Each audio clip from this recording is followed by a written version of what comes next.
probably as good a mid-range game as I've ever seen. I mean, when he gets into that 15-foot, 17-foot range, he very rarely misses that shot, and he's very good at understanding how to get open, and they do a great job of screening to get him open. When he's got the ball in his hands, you gotta find a way to try to get the ball out of his hands. At third place, we did a good job in the first half, and then the second half, I thought he just got too much separation on some of those screening actions, and we got to do a better job recovering, not letting that happen. Well, what people do around him, it's part of a lot in terms of guys screening for him. It seems like they play a part in getting him a lot of those. Oh, they understand their roles. Their bigs they accept that their role is going to be go chase it if he does happen to miss it. Denzel Taylor, one of the best offensive rebounders in the league, but he doesn't look to score unless he offensive rebounds it, and even then at times he'll just look to kick it out. But he does a good job on the defensive end. He does a great job on the glass. So it's what makes them a good basketball team. They understand Trey Freeman's their best player, and they get him the basketball as often as possible. He did a little bit yesterday. To me, it's amazing. I mean, it's been 10 days. I thought he would be back by now, but hopefully by Thursday he'll be 100%. Because we're not going to play him major minutes until he's 100%. He's too valuable. I guess if there's a good thing with this injury, we found us another guy to really play some point guard position. He's had 2 weeks now to run our stuff, which he's never had to run it from the point. And the problem with that is you have to know everybody's responsibility and where guys are going to be open, and he's learning on the job, but he's done a good job of really working at it. And Chris has done a good job talking to him and telling him what he needs to be looking for. You mentioned, I guess, a list of guys saying that somebody's going to have to step up and knock down some shots. How big is that going to be going forward? A lot of what Justin does, and looks out of the quarters. Yeah, and when I watched the game from Saturday, I mean, guys, we could go out there right now, and some of the shots we missed are the same ones we'd give if we walked out there right now. I mean, we probably missed, I think there were 8 or 9 just point-blank shots at the rim, and then probably 5 just wide open, no one around us, jump shots.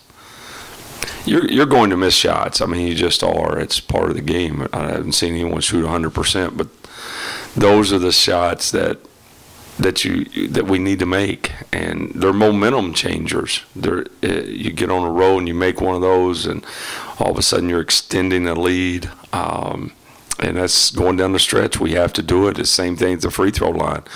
You got a 5-point lead and you're trying to extend it, but you can't go make 2 free throws. Those are momentum changers in a game, and we've got to find a way to.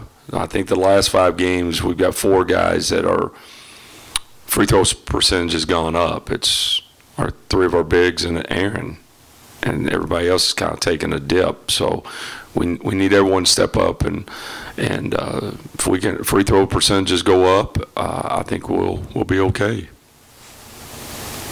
Fred, did you say when you first saw him, you were watching somebody else in the AAU circuit? You saw him on a different court. Is that the story? Not only on a different court, like 2 courts over. I was sitting there, and of course you're in Vegas and you've been watching games for a long time.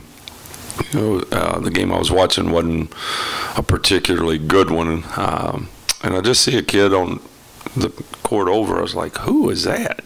Just got a steal and a dunk, and place is going crazy, and I'm kind of watching, and so I just see which team it is, and I mark it in the book, what number, and we get back, and we start following him, and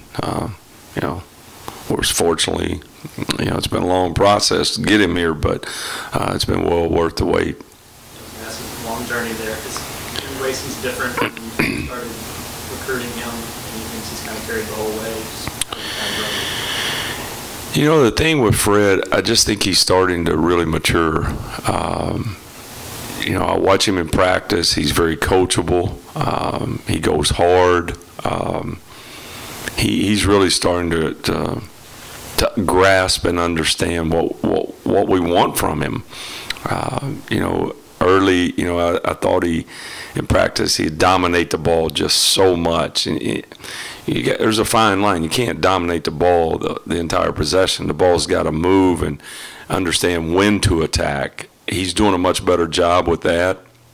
You know, at times he still has to slow down and read some things. But I thought, like yesterday in practice, we talked about a couple of possessions where I didn't think he did that. And I'll be damned, the next possession, exactly what I told him from the previous possession is what he saw and what he read. And he's getting better every day. And, you know, I think the sky's the limit for him. I don't think he even has touched the surface of what he can be because, you know, unfortunately, he wasn't here all summer. And that's a time where we can really spend some time working on your individual development. And I think another summer here, man, he's got a chance. And usually JUCO players in particular, you look at their second year compared to their first, they usually take a huge jump. And if he takes a big jump, I mean, you're talking about one of the elite players in the league. Anything else? All right, guys. Thank you, Coach.